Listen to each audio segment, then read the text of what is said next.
դրա հետ կապված ինչ մտահոգություններ ունեք, արդյոք Սյունիքը կարող է այս իրավիճակում։ Դե Իրանի հետ կապված կարծում ՄԱԳՆ-ի հայտարարությունից զատ եւ իմ հայտարարությունից զատ որևիցե բան ավելացնելու չկա։ Ուշով հետևում ենք, բայց այս պայծրությամբ տենց մտահոգություն չկա, որ դա կարող է ինչ-որ ձևով ազդեցություն ունենա մեր հարևանի հետ հարաբերություններին, որովհետև նախ եւ առաջ դուք գիտեք, որ խոսակցությունը շարունակվում է եւ կան կոնկրետ գործընթացներ, որոնք որ հիմա ընթացքի մեջ են եւ նման բան այս պայծրությամբ մենք չենք տեսնում։ Բայց գնահատել եք։ Իհարկե, հենց ամենահենց նույն րոպեին։ ԱԳՆ-ի հայտարարությունը վարչապետը հանդիսանում է կառավարության ղեկավարը։ Դուք ասում եք գնահատել եք, այո, գնահատել ենք, քննարկել ենք, հենց գործողությունները սկսվելուն անմիջապես հետո շատ վաղ ժամի, կարելի ասել լույսը չբացված, այո, քննարկել ենք եւ ինչի հետ կապված պետք է մենք գտնվում ենք կապի մեջ մեր միջազգային գործընկերների հետ եւ այս պայծրությամբ որևիցե բան, որ ավելացնելու կա բացի ԱԳՆ-ի հայտարարությունից չկա։ Ռիսկերի գնահատում, այսինքն Այո, հենց այ առաջին րոպեներից ոչ միայն Ադրբեջանից սպասվող, այլ նաեւ հետագա հնարավոր զարգացումները հենց Իրանի ներսում մեր սահմանների վրա պետք է ասեմ, որ այս պայծրությամբ որևիցե հոսք ընդեղից չկա, մեր սահմանը որևիցե նման բան չի արձանագրել եւ մնացածը արդեն գիտեք, էլի ավել բան չասեմ։ Չլսեցի։ Ադրբեջանում հայեր են մնացել։ Ադրբեջանում։ Այո, ոտանավի հետ կապված, այո։ Ստեղել ադրբեջանցիներ են մնացել, գնացել են։ Չէ, այս բանը։ Հա, մնացել էին ու գնացել են, չէ, մնացել են, որ գնացել են։ Չէ, այս բանը որևիցե տեղեկություն չունեմ տեղը, ճիշտ եմ ասեմ, հիմա ինչ որ չգիտեմ, չեմ կարող խոսել ինչ։ Թե թիվ 1 ռիսկն է, որ կարող է այդ պատերազմը շատ երկար տևել եւ այլ բնույթի վերածվել, ինչպես նաեւ այլ երկրների ներառվածությունը մեզ ստաբիլ հարևան է պետք եւ այն ինչ որ տեղի է ունենում մեր համար անընդունելի է։ Մոռացեք Զանգեզուրի միջանցքը, լինելու են ճանապարհներ, դրա մասին խոսել ենք, դրա որակումները, դրա իրավական ձևակերպումները բազմիցս տրվել են, տեսել եք նաև, որ Ադրբեջանից հնչում են արտահայտություններ, որոնք ասում են մենք օրինակ կուզենայինք, որ ամբողջ Ադրբեջանը միջանցքի վերածվեր եւ այլը, դրա համար դրա հետ կապված կարծում եմ ամեն ինչ ասվել է, հիմա նորից նույն բանը կրկնելը սխալ է։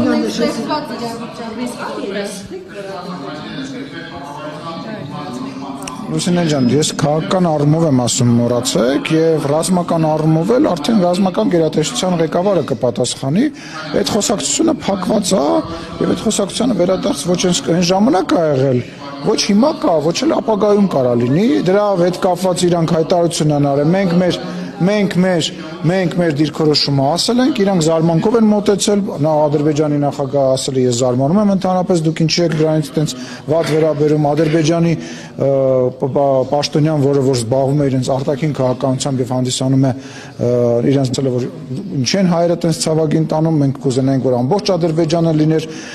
միջանցք, իսկ հայկական կողմը ասում է, որ այո, Հայաստանի Հանրապետությունով կարող են անցնել տրանսպորտային միջոցներ, Հայաստանի Հանրապետության ինքնիշխանության, իրավազորության ներքո եւ այդ դրա հետ կապված ներկայացվել է խաղաղության խաչմերուկ ծրագիրը, այդ խաղաղության խաչմերուկ ծրագիրը քննարկվում է տարածաշրջանի բոլոր երկրների հետ եւ ոչ միայն տարածաշրջանի բոլոր երկրների հետ եւ Հայաստանի Հանրապետությունը այո պատրաստ է բոլոր երկրների հետ, ինչպես Իրանի հետ եւ Վրաստանի հետ ունենք բաց սահմաններ մեր իրավազորության եւ օրենքների հիման վրա, դա անել որևիցե նոր բան մի փնտրեք, չփնտրեք ու մի խոսեք։ Հաջան։ Արդիական է խաղաղության խաչմերուկը այս։ Իհարկե, բա հենց այս պայմաններում է արդիական, որովհետև եւ տենց խոսք կա, չէ՞, ժողովրդական, որ մի դուր բացվում է, մի դուր փակվում է եւ հակառակը, որ մի դուր փակվում է, մի դուր բացվում է։ Հիմա եթե դուք օրինակ համացանցում կա, հա, տեսնում եք քարտեզը, որտեղով են ինքնաթիռներ թռնում եւ ակնհայտ է, որ Հայաստանի եւ մեր տարածաշրջանը այս պայծրությամբ հաստատի օթային միջանցքի է վերածվել քաղաքացիական ինքնաթիռների համար, այո, իհարկե արդիական է եւ ինքը նաև արդիական է այն առումով, որ դա ոչ միայն տնտեսական իմաստ ունի, դա նաև անվտանգային իմաստ ունի, որովհետև այդ կապը նաև իրանից տնտեսական շահեր է հետապնդում բոլոր երկրների համար։ Նորից եմ ասում, ժողովուրդ, նորից եմ ասում, պատերազմի հետ կապված ռիսկերը այսօր մինիմալ են եւ մենք պետք է աշխատենք, որ ընդհանրապես այն չեզոքացնենք եւ Հայաստանի Հանրապետության կառավարությունը այդ ուղղությամբ գործուն քայլեր է անում, ինչպես նաեւ օրինակ ես համարում եմ, որ նման գործուն քայլերից մեկը հաջես հայտնի վարչապետի նախատեսվող այցն է Թուրքիա, այո, հաստատում եմ։ Եկեք այդ հաստատեցի, բայց մնացածը արդեն վարչապետի գրասենյակի։ Այո, հրավերի հիման վրա։ Բոլոր հարցերը տարածաշրջանային քննարկվելու են եւ ես կարծում եմ այդ այցը պատմական է, որովհետեւ Հայաստանի Հանրապետության ղեկավարը առաջին անգամ նման մակարդակի այց է իրականացնելու։ Լսեք, ես հիմա դժվարանում եմ անունը ասել, պաշտոնական աշխատանքային է, բայց որ դա երկկողմ այց է եւ հրավեր է արվել նախագահի կողմից եւ հենց այդ ֆորմատով է լինելու, այո։ Իսկ ակնկալիքը հայ-թուրքական հարաբերություններին է, ակնկալիքը այդ հանդիպումից, ամսի 20-ին ասած, ակնկալիքը այդ հանդիպումից հայ-թուրքական հարաբերություններին է վերաբերվում, թե նաև հայ-ադրբեջանականում հնարավոր է փոփոխություններ լինել, պայմանագրի կնքման, նաև ճանապարհների ապաշրջափակման։ Բոլոր հնարավոր հարցերին, որոնք որ հնարավոր կլինի քննարկել, այդ հարցերը կքննարկվեն։ Ոչ մի արտառոց բան էսպայի դրությամբ չեմ կարող ասել, որովհետև չեմ բացառում որևիցե քննարկում։ Կարող ենք ենթադրել, որ Թուրքիան ուզում է միջնորդ լինել այս երկխոսության մեջ, հայ-ադրբեջանական հարաբերությունների երկխոսության։ Չեմ կարծում, որ նման գնահատականներ տալը ճիշտ է։ Ես կարծում եմ, որ Հայաստանը եւ Ադրբեջանը որևիցե մի երկրի, նույնիսկ ոչ տարածաշրջանային երկրի աջակցությամբ կամ որևիցե մի մայրաքաղաքում, եթե խաղաղության պայմանագիր ստորագրեն, դա կլինի բոլորի շահերից, բայց ինչպես տեսակ, խաղաղության պայմանագիրը Ադրբեջանը եւ Հայաստանը ավարտին հասցրեցին միասնական եւ երկու կողմը կորոշեն էլի, երբ որ դրա ժամանակը գա, թե որտեղ կկնքեն, ինչ միջնորդություն կլինի միջնորդություն, թե ընդհանրապես միջնորդության կարիք չի լինի, թե այլ ֆորմատ կլինի, որտեղ դիվանագիտական բանում տարբեր ֆորմատներ գոյություն ունեն եւ ես չեմ բացառում, որ այլ ֆորմատների քննարկում նույնպես տեղի կունենա եւ ինչ որ մի ֆորմատ կընտրվի։ Կարող ենք ենթադրել, որ մոտ են խաղաղության պայմանագրի կնքմանը։ Ինչ կազմով է։ Չգիտեմ։ Մտահոգություն կան դիմադիր դաշտից, որը երբ որ դուք հմեկ եք տեղափոխվել։ Չէ, պարզապես այո, սոլիդարություն։ Պարոն Սիմոնյան, մտահոգություն կան դիմադիր դաշտից, որ երբ որ Նիկոլ Փաշինյանը Թուրքիա է գնում, այդ ընթացքում հնարավոր է նա որոշակի առաջարկներ, պահանջներ Թուրքիայից դրվի Հայաստանի առջև։ Դուք հերքում եք, որ Թուրքիան կարող է ինչ-որ բան առաջարկել եւ Հայաստանը կատարել դա։ Չգիտեմ ինչ եք հարցնում, ուզում եմ հասկանալ։ Իսկ որ Փարիզ է գնում կամ Վաշինգտոն է կամ Մոսկվա է գնում կամ ինչ որ մի, ասենք ինչ որ մի հատ ուրիշ երկրի ղեկավար է գալիս, մի տեսակ բան, լսեք, մեր ընդդիմությունը շատ թույլ ընդդիմություն է քաղաքականապես եւ քաղաքականությունից շատ հեռու է։ Իրանք նոր են սովորում քաղաքականությունը ինչ է, որտեղ իրանք իրենց ժամանակին քաղաքականություն չի եղել է մեկ անձի հրամայական եւ տենց խաղի կանոններ։ Իրանք նոր են սովորում ընդդիմություն լինել եւ ես ներողություն եմ խնդրում, բայց ես քաղաքագիտության հարցեր դասավանդելով չեմ զբաղվել։ Թող գնան պարապեն, ասելիք ձևավորեն, գան, հետներս բանավիճեն։ Այդ բանավեճի վայրը այստեղ է, որտեղ իրանք չեն գալիս։ Թող գան բանավիճեն։ Ճանապարհի հացում կարող է եւ այդ լսեք, ինչ կարող է այդ հարցը դրվի, իսկ կարող է մեծ նվերներ տա, իսկ կարող է Փաշինյանը նվերներ տա, կարող է մի բաժան, այդ ինչ խոսակցություն է։ Պաշտոնյաները խոսում են, չէ՞, մամուլով։ Իսկ մեր պաշտոնյաները, ներողություն, իսկ մեր պաշտոնյաները չեն խոսում։ Ինչ են խոսում։ Մենք մեր դիրքորոշումը չենք ասում։ Զանգեզուրի Միջանցքի մասին նոր դեպք չեք խոսում։ Իսկ ով ասեց, դե ձևակերպման խնդիր է, հիմա կարաս քաղաքական գործին ասես քաղաքական գործիչ, կարաս ասես, որ ինքը քաղաքական գործիչ չի, սկսնակ է, լրագրողին կարաս ասես, որ ինքը վարձու կիլլերա ինչ որ մեկից փող ավեստում, որ գա ես մի քաղաքական գործ չի սպանի, կարաս ասես, որ ինքը արեստավարժ է։ Այդ գիտես ինչ, ճաշակի հարց է, բայց իրողությունը մնում է հետևյալը։ Այն ինչ որ իրանք ասում էին, այն ինչ որ մեր լրատվամիջոցները հաճախ ասում են, հետո լույսը բացվում է, սկսում են բացատրել, թե ինչի օրինակ այդ լուրջ լրատվամիջոցի ասած իրականություն չդարավ։ Բայց ոնց ստացվեց, որ պատերազմից հետո ասում էին, որ ինքը չի կարողանալու բանակցեց եւ 17 կետանոց խաղաղության պայմանագիր բերեց, որը երկկողմ բոլոր կետերի մասով լավ այն լավ իսկ այն թղթի վերաբերյալ, որը վերաբերում էր սահմանագծման, սահմանազատման, ասում եք Ալիևը չի ստորագրելու, Ալիևը ստորագրեց այդ փաստաթղթը։ Ժողովուրդ, ես հասկանում եմ, հեսա կվերադառնանք սահմանազատման գործընթացին եւ ես հասկանում եմ, որ տենց մի հատ արտահայտություն կա հայտնի էլի, որ ասում է, երբ որ մեկը ջրի վրայով քայլի, միշտ մեկը կգտնվի, որ կասի, հա, լողանալ հաստատ չգիտի, դրա համար է ջրի վրայով։ Այդ տրամաբանությամբ եք շա։ Ինչ վերաբերում է սահմանազատման եւ սահմանագծման հետ կապված, դա մեր մեծագույն հաջողություններից մեկն է, որտեղ որ մենք ֆիքսել ենք Հայաստանի Հանրապետության, սա շարունակվում է։ Սկող իշխանություն չկա։ Լսի, 2020 թվականի նոյեմբերի 9-ից հետո ամենածայրահեղ եւ ամենավատ գնահատականներով էլ սկող, էլ պարտված, էլ դավաճան, էլ հողատու, ինչ տեսակի բան ասեցին, չէ։ Տեսակ 2021 թվականին ով սկեց ու ովում սկծրեց, ով միջև քոքը մաշվեց, ովում քոքը մաշացրեց։ Տեսակ։ Ես այնքան ուրախ եմ։ Եթե իմանայի, չէ, ես որ իմանայի, չէ, ոչ մեկ արժանի չի որ ծեծեմ, նույնիսկ Ռոբերտ Քոչարյանը կամ իր տղան էս դահլիճում արժանի չի որ ծեծուտի, նույնիսկ լրագրողները արժանի չեն որ ծեծուտեն, ինչի մենք ներողություն, բայց մենք դրա մասին չենք խոսում։ Հիմա հարցի Ռոբերտ Քոչարյանի հարցին պատասխան, հետո Վահե Մակարյանի հարցին չմոռանաս խնդրում։ Ռոբերտ Քոչարյանին դատի տալու մասով շատ ուրախ եմ, եթե իմանայի որ դատի է տալու, նույնիսկ պատրաստ էի, ես բանը վճարեի այդ գույքը հարկա, ինչա կոչվում այդ պետական турքը պատրաստ էի վճարել, բայց դե հիմա դիմել է 9 միլիոն դրամ փող ա ուզում ինձնից, վստահ եմ, որ այդ 200 միլիոն դոլարին այդ 9 միլիոնը ճիշտ է բան չի փոխելու, բայց էլի տենց Եք ձեր ծախսերը, որ կարողանաք վճարել։ Չէ, ես չեմ կարծում, որ նախ ինքը այդ դատը հաղթելու է, որովհետև ես որքան հասկանում եմ, ես որքան ինչ պետք է ապացուցեմ իմ ասածները, որ ես իմ գնահատականները տվել եմ, հա, այսինքն այն բանը, որ Ռոբերտ Քոչարյանին մեղադրում են մարդասպան լինելու մեջ, մարտի 1-ի հոկտեմբերի 27-ի Պողոս Պողոսյանի դրանք ես պետք է ապացուցեմ, կարծում եմ ինքը պետք է գա ապացուցի, որ ինքը մարդասպան չի, թալանչի չի եւ ինքը մենք հիմա դատական նիստ ենք, լավ, մենք հիմա դատական նիստ է։ Դու որպես մարդ, որը ինձ պարտվել ես դատական նիստում, հասկանում եմ, որ դրանք լավ գիտես, բայց ինչի պետք է կանչեն, քաղաքացիական գործով չեն կանչում, փաստաբանս կգնա, անիջան լավ իմ ու քո երեկոն չի, իմ ու քո բարեկամության երեկոն չի,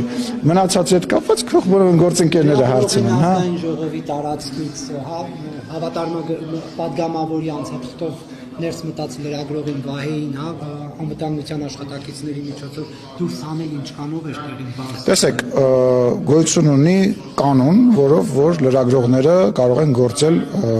ազգային ժողովում։ Այդ կանոնի համաձայն դուք օրինակ հավատարմագրում եք ստանում եւ հավատարմագրվելով կարողանում եք ձեր գործունեությունը իրականացնել։ Երբ որ падգամավորը անցաթուղթ է իջացնում, դա նույնպես ունի իր կանոնները։ Այդ կանոնների մեջ ենթադրում է, որ օգնականը գալիս է, ուղեկցում է անձին падգամավորի սենյակ եւ հետո ուղեկցում է սենյակից դուրս։ Ձեր նշած անձը եկել էր նստել էր բանի այդ հանձնաժողովի նիստին եւ լրատվական գործունեություն էր իրականացնում։ Հիմա կարելի է վերջացնեմ, ժողովուրդ կլինի վերջացնեմ։ Հիմա եկեք sense մի բան պայման։ Ինչով է ձեր նշած անձը ավելի մեծ առավելություններ ունենում ձեզանից, որ դուք հավատարմագրվում եք, ինչ-որ պրոցես եք անցնում, իսկ ինքը կարող է ուղղակի բանով գա անցնել, դա մեկ, երկրորդը այն անձը, որ իրեն թուղթ է տվել, որ ինքը ներս մտի, նույնպես իրեն ասել է, որ պետք չի, որ ինքը գա մասնակցի եւ խնդրել է, որ իրան դուրս դնել այս process-ին, Գեգամ Մանուկյանն է այդ անձը, ես անձամբ զրուցել եմ իր հետ, ուստի ստացվում է, որ ձեր նշած անձը ուղղակի ներսի կանոններն է խախտել եւ ներսի կանոնները բոլորի համար նույնն են։ Վերադառնանք Նարեկ Մալյանին, ասեք լսում եմ, ինչ եք ասում։ սենյակ, այդ դեպքում Մենք պարոն Աղվան Վարդանյանից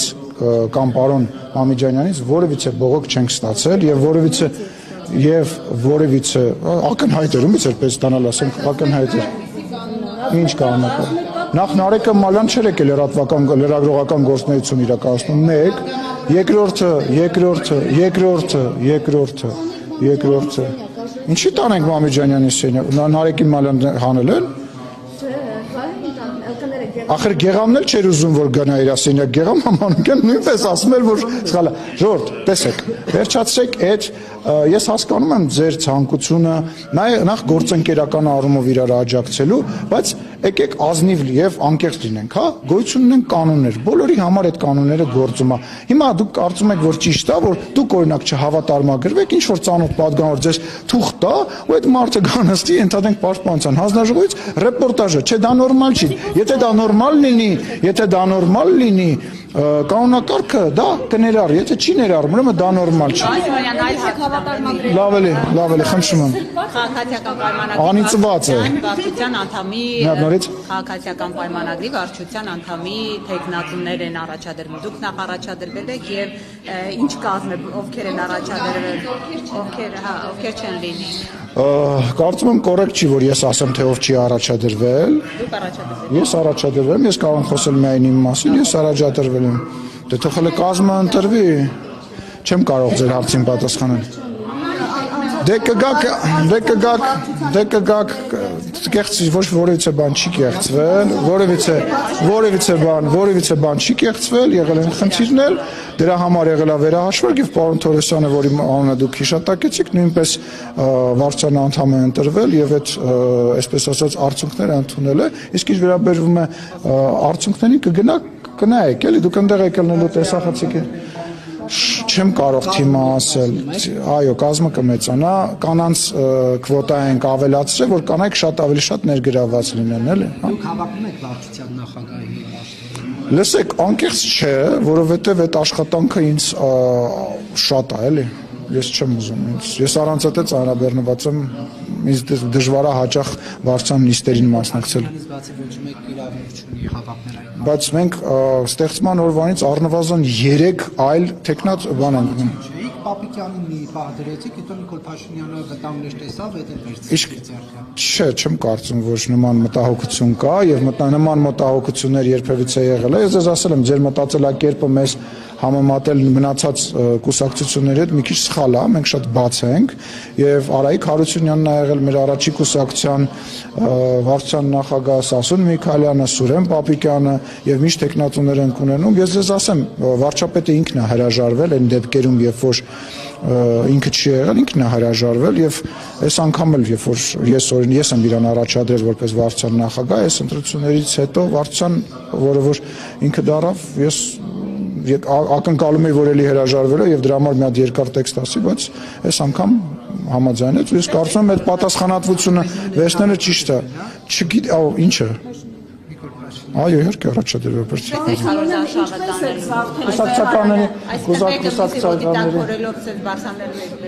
Լսի, երբևիցե դրա կարիքը չի եղել, որովհետև ակնհայտ է,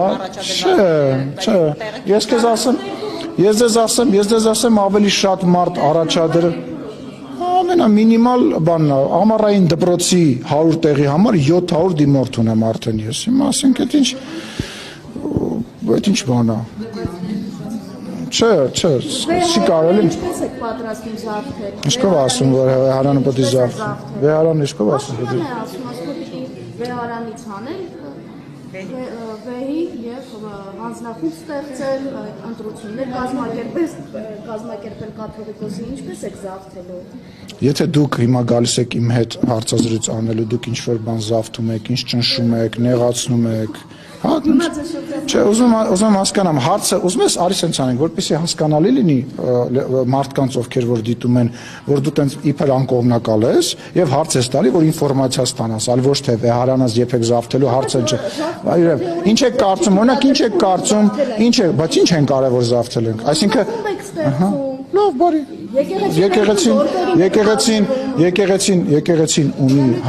Եկեղեցին ունի հատուկ կարգավիճակ եւ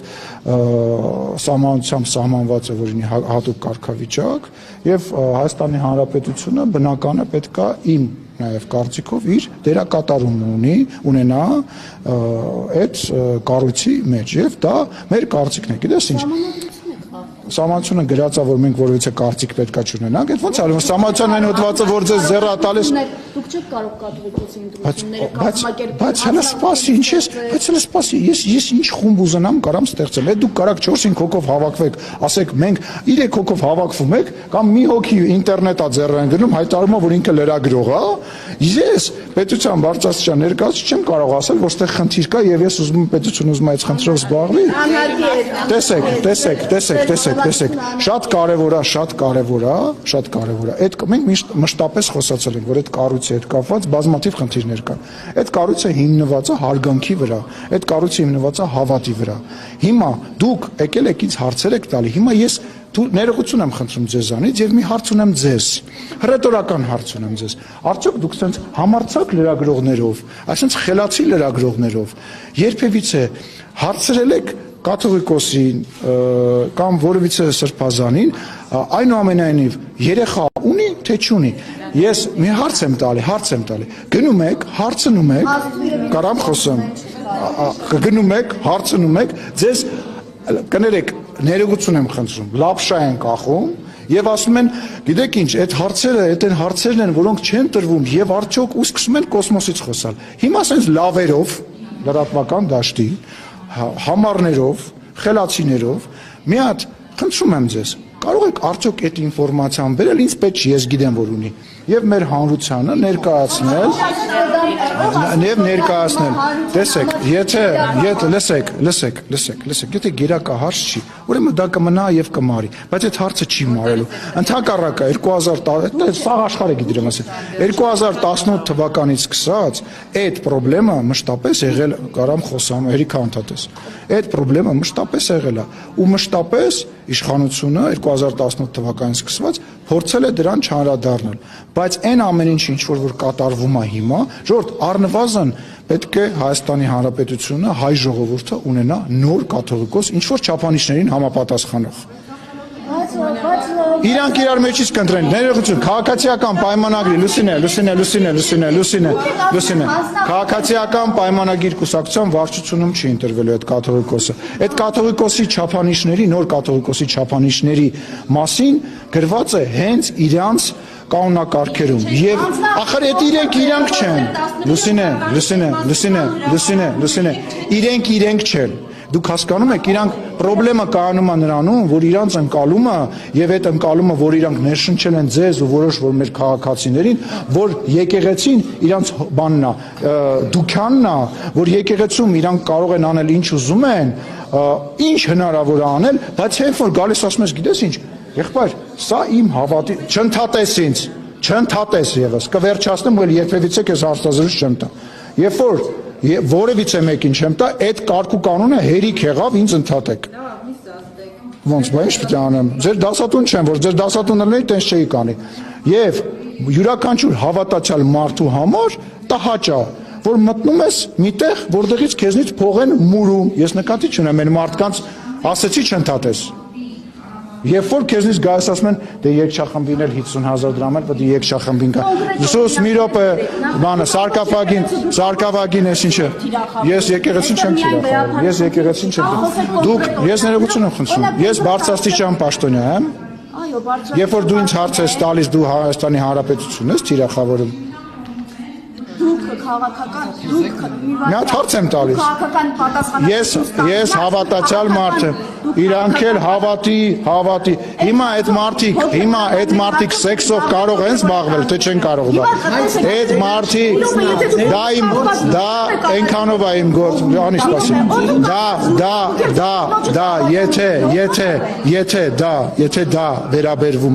եթե դա վերաբերվում է հավատին եթե դա վերաբերվում է եւ ես կուսակրոն ինչ որ մեկն եմ այո դա կարող է հանրության քննարկման հարց դառնալ։ Իհարկե ինչ վերաբերում է ես իմ դա ոչ մեկին չի, դու մի իջ այդ մակարդակին, դու այդ մակարդակին մի իջ, դու դա քեզ չի վերաբերում, դա ոչ մեկին չի վերաբերում, ներսի, այո, որովհետև ես կուսակրոն չեմ։ Իմ անձնական կյանքը որևիցե մեկին Okay, մի ընտրինց, Անիջան, չի կարելի նման բաներ խոսալ։ Քննարկել ով ումից է երեխա ունեցել, եթե ինքը կուսակրոն չի, որ լրագրողը ում է տա քնում, ումից փող ա վերցնում, չի կարելի։ Ես քեզ արգելում եմ, լսի Անի, ուշադիր, հարգես, ուշադիր, ես բոլոր հարցազրույցներին պատրաստ եմ, բայց ես էլ ընտրության իրավունք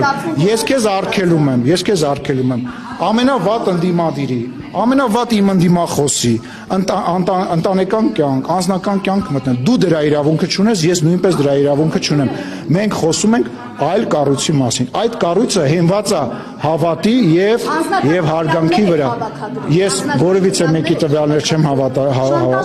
Անիջան, ես որևիցե մեկի ոչ շանտաժ անեի, շուտվանից գնացած կլեն։ Որևիցե մեկը շանտաժ չի անում, որևիցե մեկը նման բան չէ, բայց դու չափդ իմացի։ Պարոն Սիմոնյան, գործարար Սամվել Կարապետյանն է այստեղ։ Ո՞վ է Սամվել Կարապետյանը։ Գործարար։ Կարամ տեսնեմ դեմքը։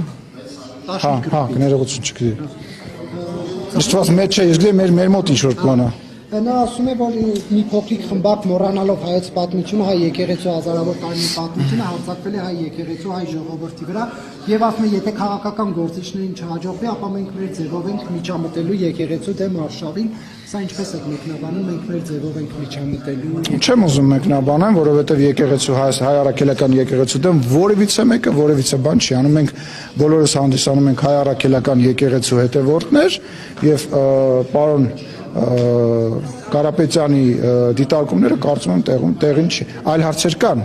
Շնորհակալություն։ Հաջող։ Սկելու եւ սկացնելու։ Ով էր սկում։ Դուք ասացիք Լովան։ Այո, որ լինեն մարդիկ, ովքեր որ քայլում են ջրով, կասեն որ վերջացնում։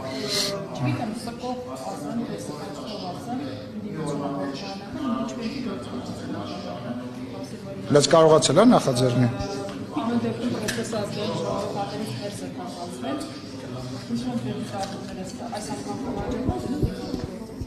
Ծիծաղելի գործընթաց է։ Ես զարմանում եմ Սերժ Սարգսյանը ոնց է այդ գործընթացին տենց սատարում եւ Ռոբերտ Քոչարյանը ոնց է ձևանում, որ իրենք այդ գործընթացին տենց այդ խաղը անկեղծ ասած տենց պոպկորնը ձեռներս նստած վայելում ենք, չենք հասկանում ինչի համար է այդ ամեն ինչը արվում եւ անկեղծ չեմ հասկանում։ Գիտեք ինչ, մեկ-մեկ նենց նստում մտածում ասում ես, լավ, բա ինչ վերջը, ինչ, այսինքն պլանը որն է, անկեղծ ասած ժամանցային բան է դարել որից։ Ձեզ սա ինչ որ քաղաքական նպատակ հետապնդող գործընթաց է, թե գործընթաց է ուղղակի ինդիմադիր ֆորմի մեջ։ Դե ո՞նց կարող քաղաքական նպատակ հետապնդի։ Ուզում հասկանամ այդ նպատակը որն է։ Իրանք ենթադրում են, որ ինչ որ ձայներ են հավաք կամ ինչի է բերելու, ասենք իսկի դարից չեն գալի, նիստերի չեն գալիս, հիմա ընտրություններն 350 օր բան է մնացել մոտավորապես, հա, ուզում հասկանամ այդ ինչ է։ Կարող է վերջում այդ խաղի մասնակից դառնալ։ Անի ջան, սեփական չափանիշներով էս չափում, հերիք եղավ, բոլոր հարցերի մեջ քո սեփական մտածելակերպը, լսի, քո սեփական